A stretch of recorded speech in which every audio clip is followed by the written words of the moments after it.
Hey, welcome back to Sisters Unfiltered. I'm here with Lindsey, of course, and I'm excited about today. We did our first episode of season 3 last week, and it releases pretty soon.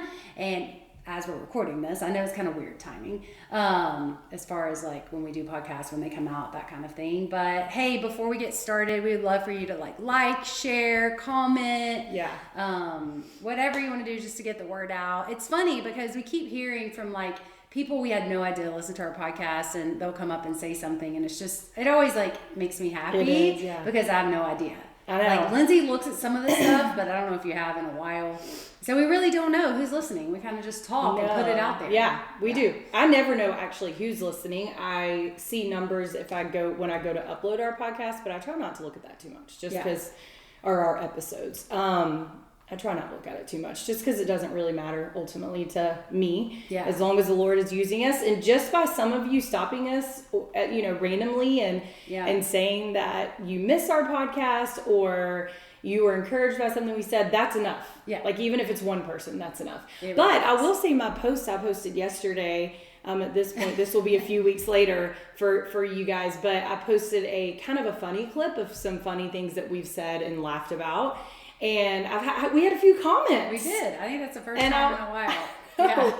And I was like, that also helps because it shows that people are watching and listening. And if you ever feel like you want to share, I know we're not like the best quality ever clips, but if you ever want to share one of our clips, that also helps because other people just see that and it just kind of gets out there in the web world. For sure. I don't really love the web world, but it is what gets the word out. It is what it is, though. It is. We're going to continue this week, a little bit continuation from our last episode. We talked about change, talked about change when you're a little bit older and your 40s, that kind of thing. And this really cool thing happened where we had just done our podcast. It's not even out yet.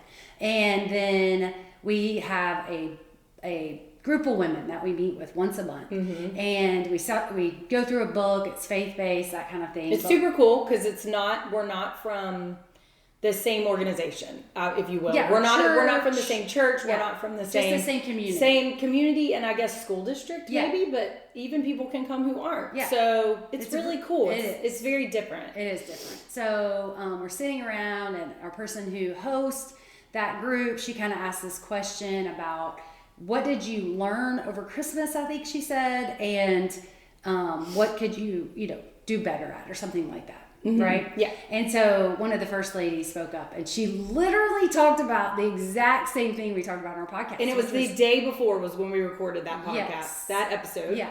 The very next day she does this. Yeah. And she starts crying, and she's talking about change and just how hard it is, and how she kind of felt like she's being left behind, and her kids are doing these things, and she's so happy for them. Yeah. But I mean, Lindsey and I kept eyeing each other, and finally Lindsey was like, I'm not trying to promote our podcast.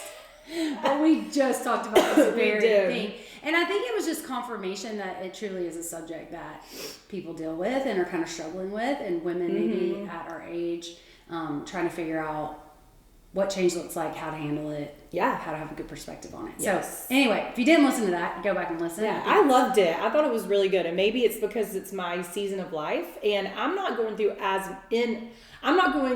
much change as maybe I know I'll get to the older I get, but you have gone through a lot, and so I just thought it was really good. I think it's very applicable to even people in all phases of life. Yes, in all seasons. And so anyways, I loved it. But so we're kind of great. So we're kind of continuing that conversation a little bit, because we're going to be talking about kind of like careers and calling and creativity after 40. I think culture has this lie that like your best years are behind you at a certain age, right? For sure. And so we kind of want to talk about that. Like, what does that look like? What does God say about that? Yeah. That kind of thing today. And this really this is really something that you wanted to talk about, right? Like, I just feel like change was one thing, because I think that change is like something that's really hard to navigate the older you get. Yeah. And so that was kind of something that popped in my head. And then this topic was also something, because it goes with change so well. And then also, it's like a challenge a little bit to me, because I think the older we get, the harder it is to learn something new, to be open to new things, to get out of our comfort zone. And I was just telling you I was talking to a lady at our church, and we were actually talking about photography stuff, because I do photography stuff and so does she. And she was talking about this editing software that was like really hard to learn. And she was like, at my age, like this is hard. And I was like, I totally understand what you're talking about, because once you get to a certain age, it's hard to learn something new. It is. But I think that is actually the prime time to start doing some new things. Yes. I know that growing up until you're in your 20s, that's also the prime time. And then to me, there's like a consistent, steady flow of kind of staying in one lane, yes, if you will, whether that's career or being a stay-at-home mom or whatever. You're just kind of sitting in that for several years. Yeah. And then I've noticed that when you get to be in your maybe 40s, late 30s, is a new season. And it's a new time. And a lot of us we think our brains can't handle learning something new. Yeah.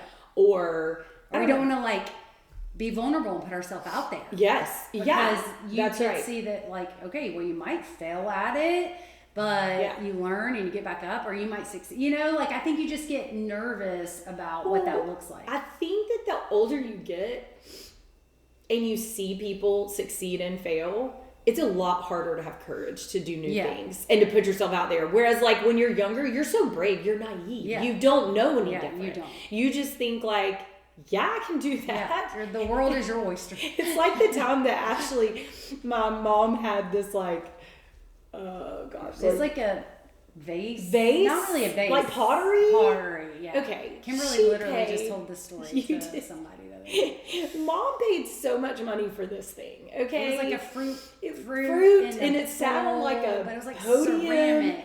And like, you know, this is back in the day when like people had stuff like that out. I don't know. I don't have anything that nice in my house. But anyways, and Ashley said very confidently, I don't know how old you were. Was this before or after y'all broke it? Oh, is that the I was one in you like our broke? 20s when I broke that. Oh, that was the one you broke. Yeah. Okay. I was in early 20s. Jeremy and Ashley accidentally broke something of Mom's similar to that. Yeah. Anyways, it Ashley very confidently was like, I can make that. Oh, yeah. Like, just so confident. And I'm like, now I'm like thinking, like, if my 20-year-old came in here and was like, I would be like, what are you saying? Yeah. And I just think that is an exact example of the confidence people have at the age of 20. Back then, I'm like, I can make that. Now I'm like, I'll just buy that. First of all, you could not have made There's no way. I have tried pottery before. Yeah. It's very hard to even make something that your thumb goes in the middle. I've tried it before too. I think I made an ashtray. Nobody in my family even smokes. You made an ashtray. I'm pretty sure. Remember? That was back in the day when, that's when I did it. And I'm like, well, I meant to make a mug, but it looks like an ashtray. That's what I was about to say. You did not mean to make an ashtray. It turned into that. The point is the confidence level of a 20-year-old, it diminishes a little bit because of life and experience and seeing things. And I think that's, I don't know, like, I don't think that's what God wants for us. I think God wants us to gain knowledge from experience and wisdom, but still learn to put ourselves out there. Anyways, that was a long explanation why I think this is really good. Yeah. Just moving forward. Yeah. So before we move forward, let's move back a little bit. Yeah. So what did you feel like, let's talk about calling a little bit. And when we talk about calling, we're kind of like, what is your passion? What's God moved in your heart? He kind of uses your gifts and your talents and your passions and everything to lead you to like a calling, right? And I don't think it necessarily has to just be one thing. Sometimes it's season and not season. But in your 20s, like, what did that look like for you? Do you remember? Okay, so thinking about that, you know, I remember when I was young, I was really good with kids, but I also thought I was going to be a nurse. Oh, yeah. And that went to the wayside real quick. Why? Because in high school, I heard that you had to take chemistry if you wanted to be a nurse. That's probably like the basic thing. I decided right then at my very wise age of 15 that I was no longer going to be a nurse because heck if I was going to take chemistry. Yeah. And therefore the nurse went out the window, which I will say if I could choose, like if I were to ever go back, I would still do everything I've done. But if I was in another life, wanted another career, I would have been a labor and delivery nurse. I absolutely still love all that. Yeah. So anyway, so there's the kids, there's the nursing. I remember mom and dad thought I would be a good nurse. Yeah. Then I went to college and I was a youth ministry major. Did I really think I was going to go be a youth pastor? I doubt it. Yeah. But whatever, I did it. Yeah. So actually what I do think I'm gifted in did not come until way later in my life. Yeah, isn't that interesting? That is what is weird. Yeah. Is I never, ever would have said I was a creative until about 5 years ago. Somebody was talking to me, it was a guy, and he is a creative and does filming and stuff. And he goes, yeah, us creatives. And I was like, wait, what? Yeah. And I just ignored him. And then I processed it. And I was like, am I creative? I'm like, wait a minute, hold on. And I started kind of going through it. And I was like, well, I help lead worship. I do photography. I was like, I would say I'm a creative. So anyways, it's interesting how that for me didn't come until later. Yeah. What about you? I just always wanted to be a mom. Like I knew that from like when I was little. Like I just want to have kids. I want to be a mom. I want to get married. I would have had a honeymoon baby if Jeremy would have allowed it. Like I knew I wanted to stay home as well. And our mom was a stay-at-home mom. It was kind of what we saw modeled to us, and I just loved it. I thought it was the best thing ever. So I was like, well, I'm going to go to college for sure, and I'll just get my teaching degree because that's a great schedule for when you have being kids. A mom. Right, for being a mom.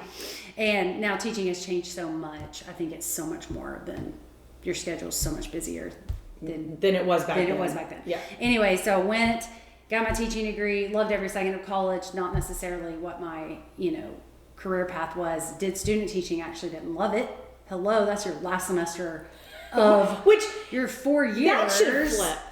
They should actually get you to do student teaching earlier because that experience is what tells you if you like it or not. Yeah. So I just didn't love it. But I had gotten married.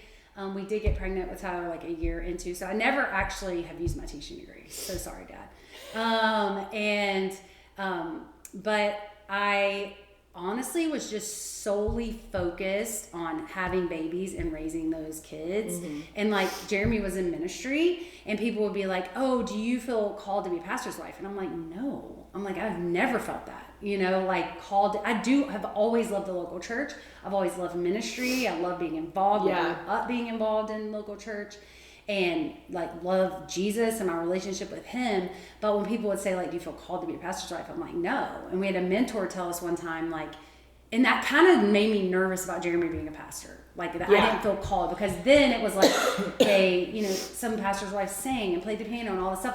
That's what I saw and I didn't do any of those things. Mm-hmm. Unlike Lindsey, I am not a creative. Unlike Lindsey, I'm not a creative. So, but I had a mentor say to Jeremy and I one time, you're called to your husband. And so whatever he does, whether that's a pastor or coach or whatever that is, and that's very interesting since Jeremy has changed careers since then, that you're called to your husband. You don't have to be called to be a pastor's wife to go into full-time ministry with your husband. Yeah. So even when he was in full-time ministry, it's so interesting. I did not do a lot of the things I do now. No, you didn't. At church. I know. And I actually never really thought about it. Jeremy wanted me to. He would ask me. He would be like, and now, don't get me wrong, I was there all the time, involved in everything, led small groups, supported him, fully. Our family was there. We were so involved. But as far as my leadership there and the things I do now did not come until in my 40s, to be honest. And I don't know if it was some people are like, oh, those are just on a shelf. And it seems like now those are coming, you're getting those giftings and those leadership things off the shelf. But then I didn't think about it. I really felt no, Ashley, your job right now is to raise kids that love Jesus, that love the church, that love you. And we had 5. That's a lot, so it was a full-time job. Mm-hmm. And for Jeremy to do what he needed to do. So it's just so interesting. I have felt that shift big time in the second half of my life. I'm not even 50 yet, but older, what we're talking about. And it's just an interesting thing to navigate. It is so interesting because I also was the same way in the sense of I always just want to be a mom. I mean, I know I talked about thinking nursing and all that, but my whole thing was always being a mom too. Yeah. And I never felt this pull to do anything different until I was, how old am I? 43? Until I was probably 38. Yeah. And even that pull was not anything different than being a stay-at-home mom. It was being a little bit more hands-on in church. Yeah. Yeah. Right? Or the photography stuff yes. was because I just had someone, you know, and during COVID say, you should start a business doing this. And I was like, whatever. But it was never like, I loved being a stay-at-home mom. Yeah. I never thought, and I talk to women who, that is not the same. I think me and you are much more the same in that. I talk to women who it's not that they don't love being a stay-at-home mom. I think that they just have a hard time being content in that season because they feel so pulled to either full-time ministry or something else, right? So I know Ashley and I are not always like everyone else. Yeah. But one thing that I do feel like is something that people struggle with, and actually I was just talking to Tyler about this, not about him, just generally speaking, him and someone else.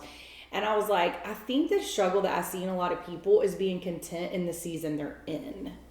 Right. And it's like they're struggle with being content because they're always looking to what's next. Yeah. Or what can I do next? Or how can I do this? And I don't know. I just didn't feel that way. I think that social media has made that That's worse. True. You're right. Because you're constantly seeing where everyone else is. Yeah.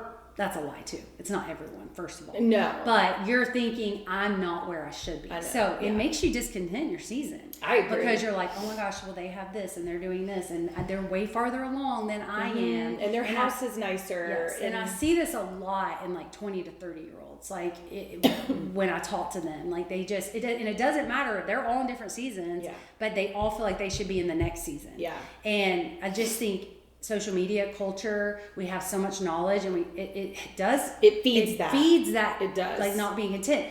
You're a little bit naive back in the day because you didn't really know anything, and so you can be more content in your season, I think. But I don't ever remember feeling that as well. Like I don't remember feeling like I just want to get past this and get through this so I can do all these things. Yeah, I felt like I was doing what I wanted. Right. Some of those things came as a surprise to me later on. Yeah. You know? But it's just interesting that I do think things are different now because you just see so much. You're right. And so ultimately, if you are discontent in your season, you might should limit social media. Truly. Oh. Yeah. I do think that would be probably really good advice because you're so right. Because like when we were newly married, Derek and I always talk about this. We moved to Birmingham, Alabama, and from Tennessee. Derek graduated. I'd already graduated college. And we were in this young marrieds class. I'm sure I've talked about this on here. It was so great. It honestly, being in that and seeing the way that they handled that class, the way that we were invited to that class, the way all of it worked out, Derek and I have taken that with us 20 years later. We loved how that was done. Anyways, that's besides the point. Yeah. The point is we were in there with a lot of other newly marrieds, but Derek and I got married young compared to some of these other people. Yeah. And because you're right, we didn't have social media, so we didn't compare, but there was a couple that we were good friends with, and they were making 3 times the amount of money that Derek was making. Yeah. They already had a house. Mm-hmm. They already were way more established than we were, but they were older than us. They were probably like six years older than us. Maybe, not quite. They didn't have kids yet. And like, I remember we invited them to our apartment. I think I told you the story, our dungeon of an apartment. And they were great. They came, they had dinner, even though they like own a house, whatever. But I do remember being like, oh my gosh, they have so much more money than we do. Yeah. Like, look at them. Like he was like a CEO of a hospital already. I was like, he's so successful. Right. And, but I don't remember being like, we should have that. Yeah. I remember being like, I would love to have that one day. Yes. But it was different because it was personal. Yeah.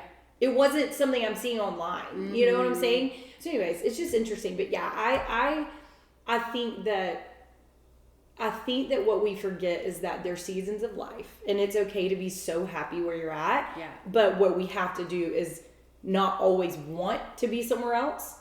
Yeah. Right? But also remember that things change. They do. So that's what I was going to say. But then also when the time comes, you will have that season. Yeah. You will have a different season of life, you know? And I don't know, it's people either go from where they're always wanting to be in a different season, or they go to where they don't ever want to be in a different season. And I don't think it's bad to desire me something either. No. greater, bigger, no, I don't career, either. For sure. Calling. That is, and believe for that. Yeah, God puts that in That's us. right. Yeah. I think though there's sometimes like priorities, mm-hmm. and sometimes that whatever the priority is has to be that in the season, even if it isn't quite what you imagined yet. Yeah. You know? Because I think a lot of times God doesn't say no, he just says not yet. Yeah. And in those seasons, I'll say, I can definitely now look back at 20 to 40, 20 years, right? And I think a lot of what I do now, a lot of how I get to like speak into people's lives or any advice anybody asks me, which is so kind, so much of that stuff comes from the last 20 years. Oh, no, it does. There's no way you could have done that. And experience and growing and being shaped. And I don't think I definitely wouldn't have been ready then. Or had the time, period, because of all my kids. You know what I mean? Mm-hmm. So it's just very like, I think we forget, like we just need to trust God with the timing. We commit, like that verse that says like commit your work to the Lord, your plans will be established. Yeah. Like we commit that to him. It's not willing and making and striving to make something happen, because I do think God has, it's so interesting. I heard this podcast it was a leadership podcast, and they were like, women, when their kids get older, their kids start to leave home, they kind of have this awakening, mm-hmm. this newness about learning new things, about maybe finding a career, doing something different. And they are like some of the best people to be around the table, is what this leadership podcast said. Yeah. And I thought, oh my gosh, I can relate to that, because I'm learning some new things and doing some things now that I didn't even see coming, to be honest. No, and I'm so thankful for it. And I think that you wouldn't be able to do these things now if for the last 15 years all you did was focus on wanting to do these things. Because when you do that, you miss out on all the years that you're supposed to learn to get to this point. Right. Yes. If we're always focused on what is ahead, we're missing what's in front of us. Yes. And that's actually how we get to that. Yeah. You know what I'm saying? Like, you wouldn't be able to give advice or speak like you do or do your job like you do if you had not learned from like 20 years of ministry and being around people and the fails and the successes. Like, you wouldn't have been able to do that. Yeah. And I just think that that's what actually gives us the confidence to step out into a new season. Yeah. But I just so badly don't want that for people, to dread the season they're in, dread the season coming, or be discontent all the time. Yes. You know, like, or to think that, like, okay, I'm going to tie a bow on that, like, the last 20 years, we're done with that, and now, you know, God still has a purpose for our life. He does. And so I think that, and we're not even at retirement age. I know there's, like, books written about after retirement and how God uses that time and how he still has a purpose until we go to heaven and how to not waste it. But I actually feel like maybe there's this, like, in-between where you're navigating going like, God, what is the purpose of my life right now in this time where I have more time? My kids are older. They're not as, you know, needy or whatever. And I want you to use me. Yeah. I think you can just kind of flow. Actually, I think in that in-between time is when you can thrive. But I think sometimes people are being selfish during that time. Yeah. That sounds kind of bad. Well, maybe they feel like they've done their work. They don't need to do it. I think that's true. But it isn't about work. But it's not. It's about purpose. It's about purpose. And I think that if we cannot be selfish during that, I think what happens is we're like, I've already raised all the kids. Yeah. This is my time for me and my husband to travel and to do all things. You can do that, but you also can be used by the Lord in the most amazing way because of all the experience you've had. Yeah. But I think that to me is like the thriving. Yes. Like, oh my goodness, like, look what you are able to do. Like, talk to moms that have babies because you've already been there and done that. Or not that you did it the best way, but you can help however you can. Yeah. You're not you don't know everything, but you know something. You have more time to invest in ministries or churches. You know what I'm saying? Mm-hmm. But you also have more time with your husband. Like, you could have this thriving marriage, you know, but I think sometimes we look at this in-between season, like you just said, it's in between raising babies and retirement. And we look at it like it's not fun. Yeah. Or we're scared of it. Yeah. You know? And I'm sure, like, I always think like for women, I'm sure guys feel the same way. Like they're probably, some of them have been doing the same job for a long time, and I'm sure that's a whole different subject, and maybe we should have some guys on to talk about that, like purpose and that kind of thing when you've been doing the same thing for 20 years and you've still got a lot of years ahead of you to do it. I do feel like that would be a great podcast. Dad would be good because Dad started a company. Yeah. Yes. How old was that? Yeah. When Square House started. But even like, you hear like Jeremy changed careers at 40, and like Jeremy, what does that look like? True. Or for Derek, who has been doing the same thing for, 18 years and is continuing. Yeah. And what are the things he's thinking about? What does that look like for him? But for women, I think maybe because the kids thing is such a big thing for a lot of women, it is this change of, okay, what's next? I cannot move everywhere my kid moves. No, I cannot. Absolutely. I don't know about you, but like I want to have the best relationship with my grandkids. I don't want to keep them every day and be the caregiver. I don't want that type of relationship. I think that changes the definition of your relationship. I want to be able to spoil them and love them and all those kind of things, but I don't want to be their primary caregiver. Yeah. You know what I mean? And do you know what I'm talking about? Like I say that with all kinds of grace and stuff. Yeah.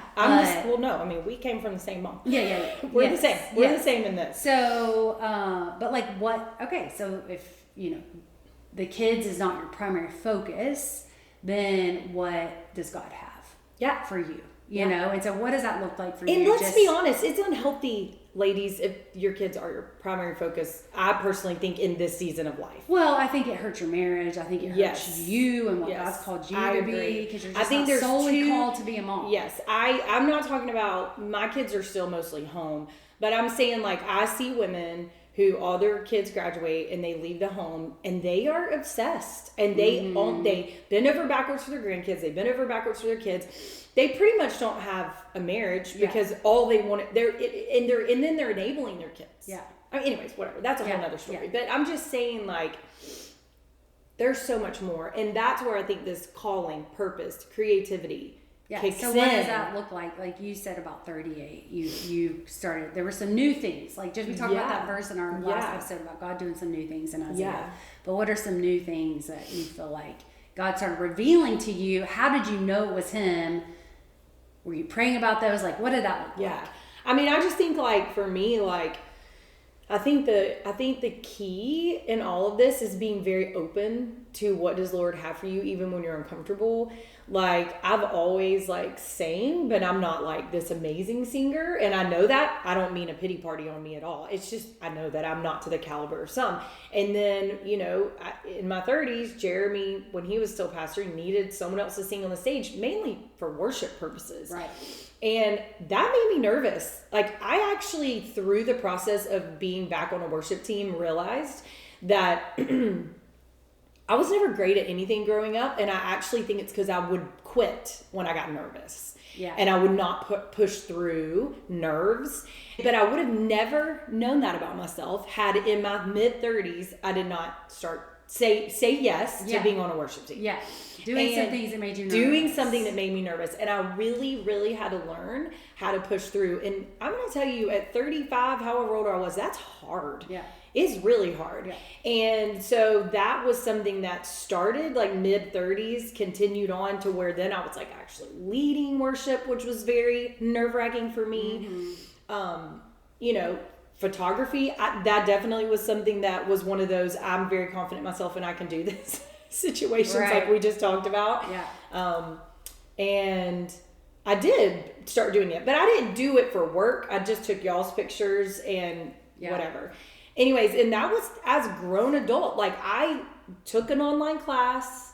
I learned how to edit, like all of that stuff. Like, I just feel like what's cool about it, looking at it now, is I stepped into that gradually. Mm-hmm. Charging for it was nerve-wracking for me because it changed things and I really had to put myself out there. But what's cool is now I feel like the Lord is using me in that way with our church a little bit. Yeah. And it's something that our church needs right now because our campus is small. And I love that I'm able to do that for free, something that's a gift that I'm not holding too tightly to. But I did not learn that until I was well into my 30s. Yeah. And I just feel like, I don't know. Those are new giftings that I never even knew. I never even knew that existed in me when I was in my 20s. Yeah. So when you're like 35, whatever, you're saying yes to being on the worship team, even though it makes you nervous, whatever. You're very aware of your gifting in that department, I guess. Yeah. Like you're like, I'm good, but I'm not great, or whatever. I'm not saying that about you. You said that about you. No. But did it get easier every time you said yes? To singing? To any of those things that are new. Yeah, I think that I think it gets easier. That does not mean that I was getting less nervous. I still, when I go to a photo shoot that I'm paid to do, I pray. Yeah. I did a photo shoot Saturday, wasn't paid to do, totally my idea. And on the way, I'm like, Lord, I need you to help me with this. Like, I am completely dependent on you. I have a vision for this, but I can't do Which that. I feel like is just not a bad place to be. Yeah. Like, I think going in, like, humbly saying, Lord, whatever it is, can you help me with it? I do that all the time, too. It could be about the smallest thing. I just don't know how to do it work. And I'm like, Lord, I'm going to need you to help me. Because I actually don't think that's a bad place to be. You know? Instead of being this, like, expert on everything. Yeah. I don't know. No, I agree with you. I think it's a good place to be. And I still can get nervous about stuff. But yes, here's where it gets easier. When you see the Lord deliver and you see what he has done in this new season and you're like, okay, Lord, I'm open. I'm open to this. I don't know if this is let's say, because I do feel like I have this creative side to me, but let's say I'm asked to do something currently that is nerve-wracking, like super nerve-wracking. I have to say, okay, and I have an example. Ashley is over our women's ministry. It is amazing. Shout out to Radiant Sisters. It's actually, she's over for our campus. She's over for our location. Our pastor started it years ago at the main location. It is, guys, I've been in a lot of women's ministries and this is just amazing. Yeah. So anyways, Ashley has asked me to speak because we get live speakers and every week. And she's asked me to speak once or twice. And I'll be honest, I have wanted to say no because I'm like, I haven't written a sermon. I've written a sermon twice in my life. The first time she asked me to do this. And to be honest, I looked at Derek and I said, here's the deal. If I say no, I'm never going to know if this is this is what a gifting God has for me. That doesn't mean it's my full-time job. That doesn't mean that I'm pursuing speaking. Right. But if I don't say yes, I'm either going to do well or I'm going to fail at it. Yeah. And then I'll know. Yeah. Right? Like, and so for me, like saying yes, and I'll be honest, the first time I did it wasn't great. It wasn't my style. I don't know what I did. But then I said yes the second go around. It was good. It was your second time was great. But how do you know if you don't say yes the first time? That's the point. And so I didn't want to say yes. I wanted to say no because this is the other part of me that says, well, you don't have to do everything. Yeah. God doesn't call you to do everything, right? Like you're not, like some people are not singers, some people are not musicians, some people are not good at greeting at the door because they're introverted people. Yeah, but I think too many times we probably justify ourselves out of what maybe we're supposed to say yes to. Well, so that's the point. Yeah. So in my mind, I'm like, it's fine. I'm not supposed to speak on stage, even though almost all my family can speak on stage, and that's fine.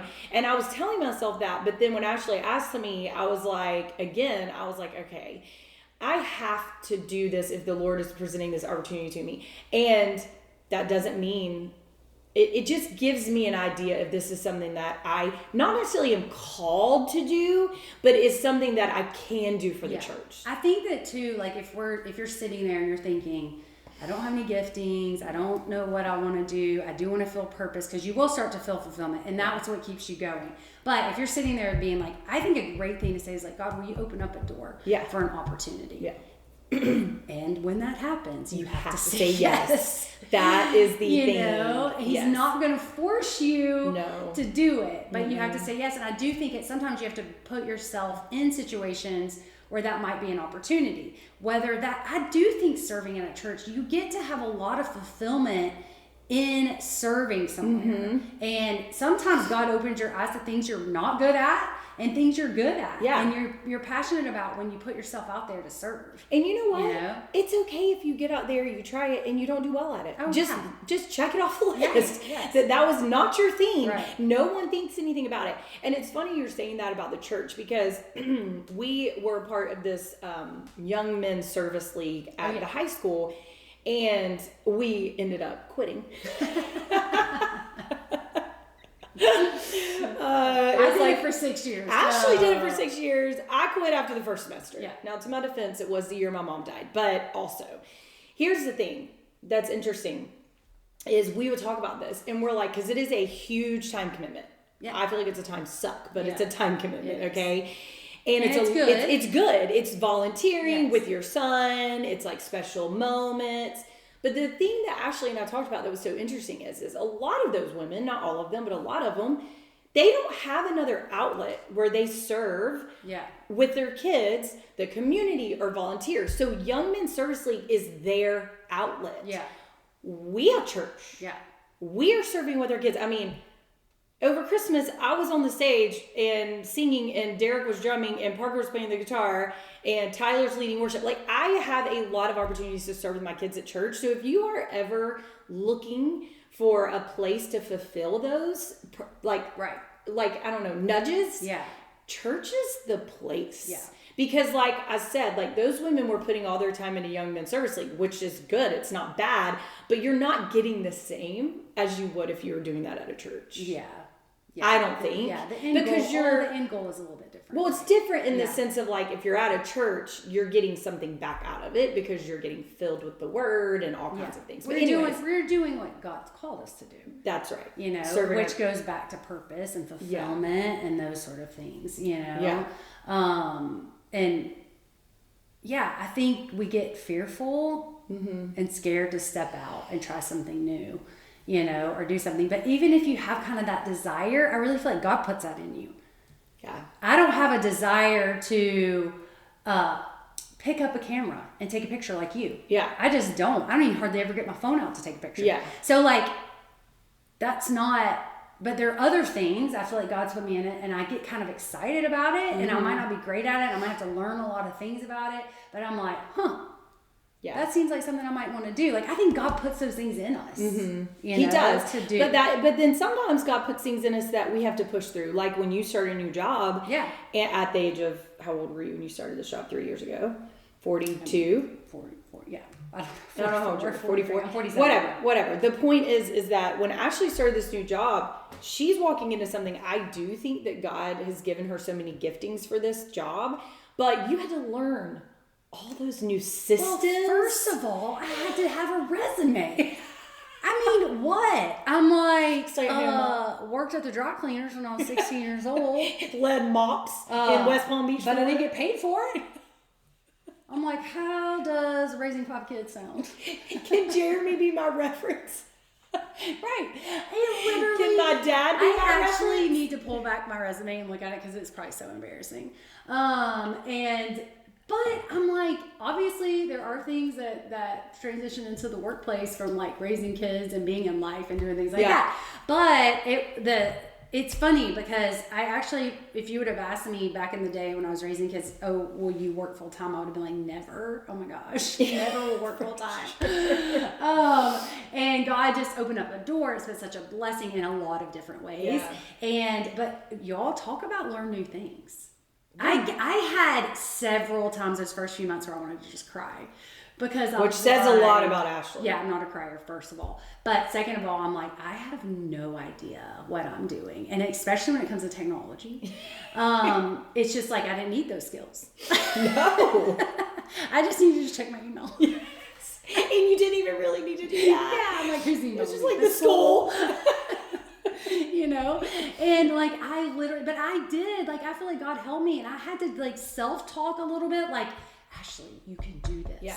You can learn something new. You feel like your brain is frozen. Yeah. And like it no longer can learn and take in anything new, and especially technical stuff like that. But then again, the more you do it, the more experience it, the more you're like, I don't know how to do this. People come alongside. You have to be like humble enough to ask somebody to help you. Like I have a lot of friends that are in their 20s now because a lot of them just help me at work. But you get more and more confident, you know, and you do think like, oh my goodness, I can do this. I can learn something new. I can be stretched. I can be pushed in a direction that I might not have been comfortable with. And I decided a long time ago, like with certain things, like speaking, for instance, if God wants me to do that and someone asks me, I'm going to say yes. Yeah. And the reason I do that is because I don't go looking for it. Mm-hmm. And that's just an example of one thing that can translate to a lot of different things.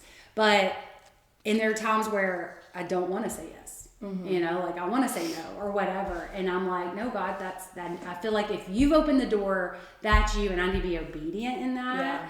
Yeah. And that also is not like when that happens too, let me just say this, like I think there's something about preparing and working hard, and you can't just be like, oh, I have this desire to be a photographer or to sing on the worship team or a new career, whatever that is, and just think you're gonna wing it. No. Or it's just or God's put this desire in my heart, so it's just gonna come easy. Yeah. That's another thing. I think people want things to come easy because you feel like God's called you to do it. Yeah. That doesn't. Not sometimes it might, but a lot of times we have to push through or grow or there learn. Can be like a peace about it, I think. Yeah. And yet it still can be like, I gotta like grind. I gotta work at this really hard. And why are you doing it? So these like 40 plus career, calling, creative, whatever God's calling you to.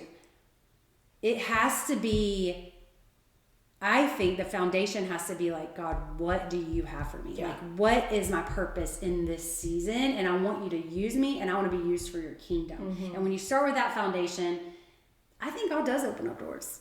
Yeah. Well, I don't ever want to stop being used until the day I die. No. I feel like that's my purpose of life. It is. Well, it is. Literally our only purpose. Like if you believe what the Bible says. Is you're supposed to be used. Yes. And I think like for me too, like one thing I see in people, and it bugs me so bad, is when people have a gifting, right? Like that might be a God-given gift or just something you know how to do, and you hold it so closely and you don't do it for people. Yeah. I cannot stand that. Like, I understand you don't need to get taken advantage of, or you have a life outside of that. But like, for instance, Derek has an accounting degree. He knows how to do taxes. He does not do all these people's taxes, but he will help like his sister or whoever. And like, I am like, you know, if that were to ever be an issue, like, or whatever, I've spoken to Derek, like, I just know that you know how to do this, and I know it's a pain in the butt to help someone sometimes, but do it, because, like, you know how to do it. Does that make sense? Yeah, and I think that we need to be generous with what we have. Or if you know how to put a sound system in, or if you know how to run something on a computer, or you know how to, I think sometimes people get so guarded, like, oh my gosh, like, I don't want to get stuck in that, and all they do is depend on me. Yeah. I've had that. I've said that before. Like, I don't want to get pigeonholed into one little thing. Yeah. But I still think because we think that way so often, we don't ever use what we know how to do. And there's a lot of people out there who need that help, you know? Yeah. And so I just think too, like, I don't know, I'm really big about that. Like, what is your gifting? And at our age, it really can be useful to other people. Yeah. Yeah. So if you're going to speak to a woman right now that's kind of in this situation, they have more time on their hands, their kids are gotten older, they are feeling a little bit, I'll be honest, there was a moment in my life where I felt like I was just, and these things are not bad, so please don't take this the wrong way. These are not bad things, because you might be in this situation. It isn't about you. It's how God was dealing with me, where I was almost like, I stayed home, I played a lot of tennis, but every day was like that. And I thought, I'm not using what God's given me to love people well, and so I started backing off on some of my tennis days. And tennis is so fun. It's very communal. I've built the best relationships doing that. But I know for me it was imbalanced. And I wasn't using what God had given me to reach people, to meet with people, to be in ministry with people, to sit across the table with women and have coffee and lunch and be in their lives. And it was honestly kind of selfish, but I didn't even realize I had gotten there. Yeah. And I'm like, God, I want to do more than what I'm doing right now with my time. You know, and I don't know if there's someone out there sitting there thinking that, feeling that way, but like, where do you think a good starting point is for someone? Yeah. I think that personally, I think number one, let's evaluate. I truly believe this. Like, are you in church? Right. Because I think that that's a huge factor. And I do talk to women like this that feel this pull that there's something more for them, but they don't know what to do. But I think sometimes, I think they're not involved in anything else that they can put their time into, right? To volunteer, whatever you want to say. I personally think church is where you need to be. And then I think when it comes to church, starting point would be serving.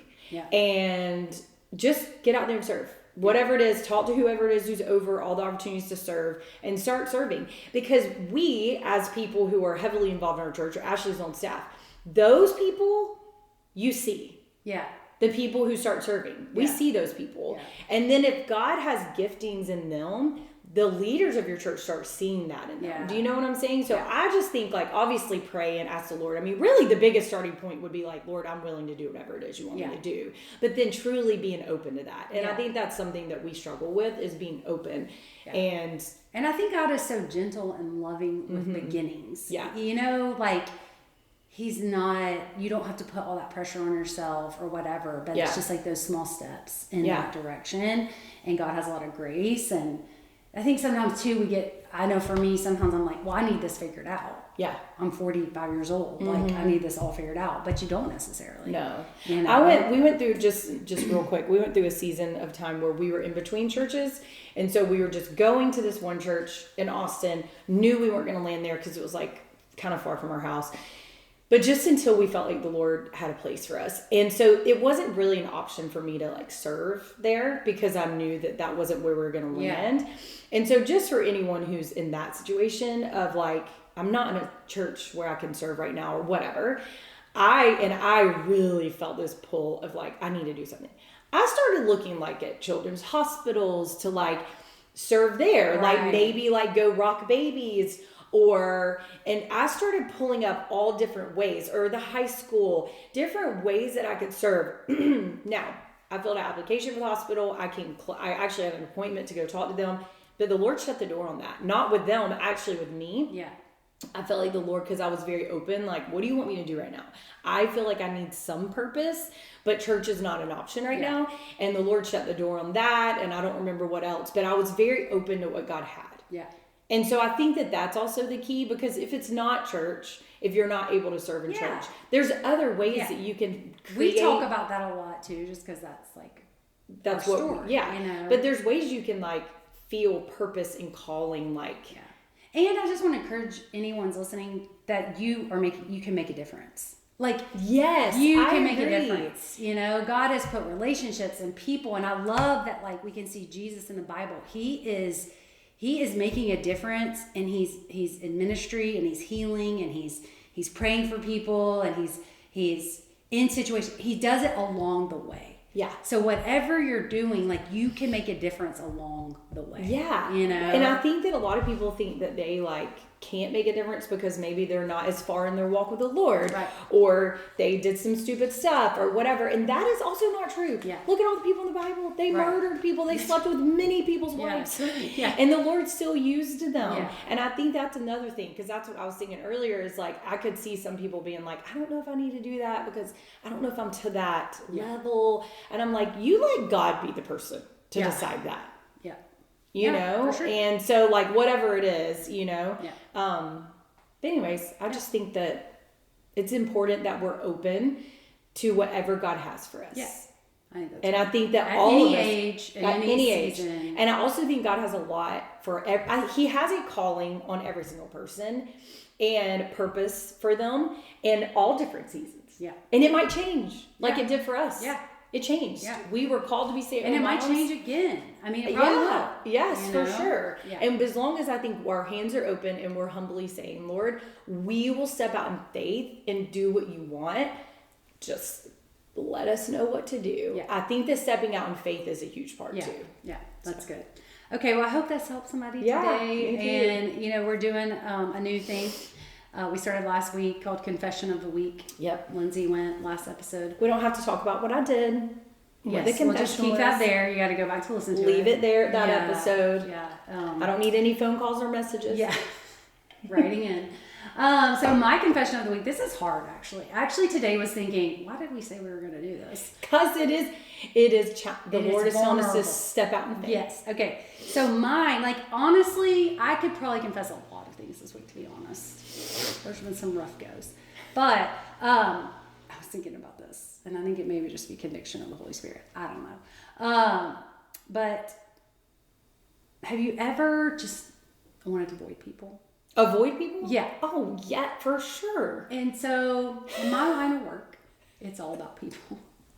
And people in ministry, and like, it's what I love about my job is I get to meet with people all the time. Yeah. But there's just, a couple of people, but certain one that I don't want to talk to this person. And they make me uncomfortable, and they're awkward, and I don't feel any like weirdness, like creepy vibes or anything like that. But I just have to confess that 9 times out of 10, it's hard. I just walk right past, and I'm like, hey, so good to see you. And I just go to the next person. I literally cannot. And I need to be better, and I feel bad because I know that's not the right thing. Oh my gosh. I don't know. This is just a current situation. I think that we're all guilty of that. I know. But I don't want to be that person. Like, I don't want to see someone in the grocery store and turn around and go the other way because I like had a glimpse of them and hope they don't see me. Like, I just was like, I don't want to be that person, even though we all do it. I know. But this in particular, this situation, I feel bad because most of the time I'm tempted is it because you just don't avoid. have? Is it because you don't have anything to talk about, or is it because this person is like awkward? All of the above. All of, you name it, all of the above. Like, does this, because Ashley's job, especially on Sundays, gets asked to do a lot of stuff. Like, everybody points everyone to Ashley. If anyone has a question, they're like, go ask Ashley. I love it. People come to me all the time, they think I'm Ashley. Yes. And I'm like, I'm not Ashley, but like, go talk to Ashley about it. So is it because they have questions, or they like have things for you to do? Because sometimes I do think that happens with Ashley's job. Like, people ask her, like, tell her what to do in some scenarios. Sure. It's not this. It's just very awkward and uncomfortable. Yeah, it's just probably hard to like carry conversation. Yeah, maybe. And I just need to embrace it. Yeah. And that's my confession because I feel bad. That is hilarious. Kind of. Oh my god. That's terrible. But anyway. Well, I think that's a good confession because if anybody says they can't relate, well, kudos to you because I'm sure some of us are just not as convicted about it. But yeah. Jeremy knows this person too, and he's constantly trying to help me. And he's like, I mean, they're just... Because Jeremy will talk to anybody. He's like, they're legit a genius. And I'm like, I don't care. Really smart people, sometimes like their social IQ is not great. Yeah. But they like could like literally solve cancer. Oh, for sure. Or whatever. He probably is working on it. But anyway, moving on. That's a good confession. I'm just glad that you get to do confession of the week next week. It's hard. I'm like sweating. We are not judging. Yes. We are observing. All right, guys. Well, thanks for joining us today, and we'll see you next time. Yeah. Bye. Have a good week.